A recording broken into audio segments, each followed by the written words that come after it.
अनंत हरि कथा अनंता कहहि सुनहि बहु विधि सब संता। श्री रामचरितमानस रामायण जी जो बातें इनमें लिखी हुई हैं उन्हें इस बुद्धि से, इस चित्त से समझ पाना बड़ा मुश्किल है।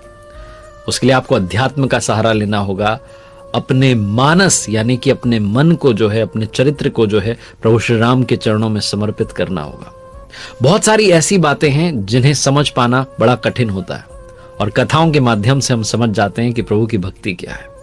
आप देख रहे हैं आरजे कार्तिक एक्स्ट्राज। आपको बार बार ये बात सुनने को मिलती रही होगी कि जब लक्ष्मण जी वनवास में गए भैया और भाभी के साथ, तो वो सोए नहीं। वो रात्रि में भी जगे रहते थे और झोपड़ी के बाहर पहरा दिया करते थे। जब प्रभु श्री राम माता सीता के साथ वनवास जाने लगे तो भ्राता लक्ष्मण ने भी जिद पकड़ ली कि मुझे भी चलना है। और आखिरकार जब प्रभु ने आज्ञा दी कि ठीक है आप भी चलने के लिए तैयार हैं, तो लक्ष्मण जी की पत्नी उर्मिला जी ने भी कहा कि मैं भी साथ चलना चाहती हूं।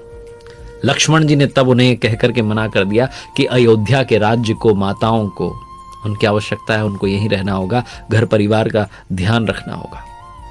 जब वनवास की पहली रात्रि थी तो लक्ष्मण जी जागते रहे, प्रभु श्री राम माता सीता सो गए और तभी नींद की देवी निद्रा देवी लक्ष्मण जी के पास पहुंची। तो लक्ष्मण जी ने उनको सादर प्रणाम करके कहा कि माते, 14 साल के लिए मुझे अकेला छोड़ दीजिए। मैं दिन रात अपने भाई की, भाभी की रक्षा करना चाहता हूं, यहां पहरा देना चाहता हूं, मुझसे दूर रहिएगा। उनकी भक्ति से, उनके समर्पण से प्रभावित होकर के देवी निद्रा ने कहा कि ठीक है, लेकिन प्रकृति का नियम है, उसकी मांग है कि आपके हिस्से की जो नींद है इसका बोझ किसी को उठाना होगा। तो लक्ष्मण जी ने कहा कि आप मेरी पत्नी उर्मिला के पास जाइए और उन्हें इस स्थिति से अवगत कराइए। देवी निद्रा उर्मिला के पास गईं और उर्मिला ने सिर झुका करके कहा कि मेरे पति के हिस्से की नींद, वो जो बोझ है उसको मैं उठाने के लिए तैयार हूं, ताकि वो बिना किसी थकान के पूरे समय जाग सकें और उनकी जो भक्ति है उसमें कोई कमी ना आए।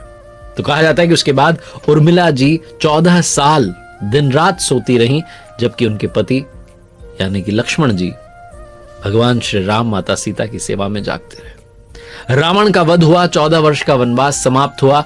जब राम जी, सीता जी, लक्ष्मण जी वापस अयोध्या आए और जब वहां जोर शोर से तैयारी हो रही थी प्रभु श्री राम के राज तिलक की, तो लक्ष्मण जी बड़ी जोर से हंसने लगे और सबको ये बात बड़ी आश्चर्यजनक लगी कि ये क्या हो रहा है, इतना जोर से हंस क्यों रहे हैं। तो लक्ष्मण जी से किसी ने पूछा कि आप हंस क्यों रहे, इसका कारण क्या है। तो उन्होंने जवाब दिया कि पूरे जीवन भर इस पल की प्रतीक्षा करता रहा कि मेरे प्रभु का जो है राज्याभिषेक होने वाला है, उनका राज तिलक होने जा रहा है, वो गद्दी पर विराजमान होने जा रहे हैं, सिंहासन पर बैठने जा रहे हैं, लेकिन मुझे अब वचन निभाना होगा जो मैंने निद्रा देवी को दिया था। और वचन ये था कि उर्मिला 14 वर्षों से सो रही थी, अब वो जागेंगी और मुझे सोना होगा।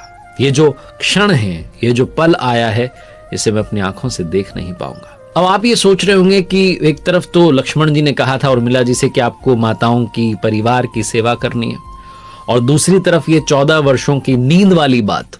तो आप सोच रहे होंगे कि जब निद्रा देवी आ गई उर्मिला जी के पास और उन्होंने कहा कि आपको लक्ष्मण जी की नींद का भी बोझ उठाना है, जब वो हर पल सोती रहीं, तो फिर उन्होंने कैसे लक्ष्मण जी को जो वादा दिया था कि परिवार का ध्यान रखूंगी, सबका जो है अच्छे से ध्यान रखूंगी, उसको कैसे निभाया होगा। तो कहा जाता है कि माता सीता जी ने एक वरदान दिया था उर्मिला जी को, वो एक ही समय में 3 कार्य कर सकती थी, इसीलिए वो सोती भी रहीं, परिवार का भी उन्होंने ध्यान रखा और निद्रा देवी को जो वचन दिया वो भी निभाया, और माता सीता के वरदान की कृपा से जो लक्ष्मण जी को, अपने पति को जो वचन दिया था, वो भी उन्होंने सफलतापूर्वक निभा दिया। तो कथाओं के अनुसार जैसा मैं बता रहा था कि लक्ष्मण जी जब हंसने लगे, वो राज तिलक होने वाला था, उन्होंने कहा मैं देख नहीं पाऊंगा, वैसा ही हुआ। जो वचन निभाया हुआ था निद्रा देवी को, लक्ष्मण जी सो गए, उर्मिला जी जाग गईं और उर्मिला जी ने वो जो पल था राज तिलक वाला वो देखा। लेकिन 14 वर्ष पहले वनवास पर जब जा रहे थे पति लक्ष्मण, उनके पति उन्हें छोड़ करके जा रहे हैं, तब भी उर्मिला जी ने आंसू नहीं बहाया, क्योंकि वो भी एक वचन था। उनके पति लक्ष्मण जी ने उनसे वचन लिया था कि आप कभी भी अश्रु नहीं बहाएंगी, क्योंकि अगर आप दुखी होंगी, दुख में डूबी रहेंगी, तो मेरे परिजनों का ध्यान कैसे रखेंगी। तो जब पति वनवास के लिए गए तब भी आंखों में आंसू नहीं आने दिए, और कितना हृदय विदारक पल रहा होगा। दुख की घड़ी थी, पूजनीय महाराज दशरथ जी स्वर्ग सिधार चुके थे, लेकिन तब भी वचन के सम्मान को बनाए रखने के लिए उर्मिला जी की आंखों में अश्रु नहीं आए। यहां तक कि महाराजा जनक अपनी पुत्री को मायके यानी कि मिथिला ले जाने के लिए आए। उर्मिला जी से कहा कि आप चलिए, माँ के साथ रहेंगे, वहां सखियों के सानिध्य में रहेंगी तो जो पति वियोग का दुख है वो थोड़ा कम हो जाएगा। लेकिन उर्मिला जी ने मना कर दिया, सादर इनकार कर दिया कि नहीं, मैं नहीं जा सकती, क्योंकि मुझे पति के परिजनों के साथ रहना होगा और दुख में उनका साथ देना होगा। यही मेरा अब धर्म है और उस धर्म को उर्मिला जी ने निभाया था। और आपने देखा समझा होगा श्री रामचरितमानस में, रामायण जी में जो प्रसंग आते हैं एक दूसरे से जुड़े हुए, कड़ियां एक दूसरे से जुड़ी हुई हैं। प्रभु श्री राम जब भ्राता लक्ष्मण के साथ जाते हैं लंका विजय के लिए, रावण का वध करने के लिए, तो रावण का जो पुत्र था मेघनाद वो आगे आ जाता है और मेघनाद को ये वरदान मिला हुआ था कि उसे वही योद्धा मार सकता है जिसने 14 वर्षों तक अखंड ब्रह्मचर्य का निरंतर पालन किया हो, स्त्री से दूर रहा हो। और देखिए आप किसी कारण की वजह से उर्मिला जी लक्ष्मण जी के साथ वन में नहीं जा सकी थी। मेघनाद को जो वर प्राप्त हुआ था उसके अनुसार श्री रामचंद्र जी भी, भगवान भी उसका वध नहीं कर सकते थे, क्योंकि उसके यज्ञ को वही भंग कर सकता था जिसने निरंतर अखंड ब्रह्मचर्य का पालन किया, उस स्त्री से दूर रहा हो और जिसने निद्रा पर विजय प्राप्त कर ली हो, जो नींद पर विजय प्राप्त कर चुका हो। इस प्रकार उसके इस यज्ञ को, उस वरदान को भंग करने का सामर्थ्य केवल लक्ष्मण जी रखते थे और वही उसका वध कर सकते थे। इसीलिए लक्ष्मण जी ने मेघनाद का वध किया। इसीलिए मैंने शुरुआत में कहा कि हरि अनंत, हरि कथा अनंत।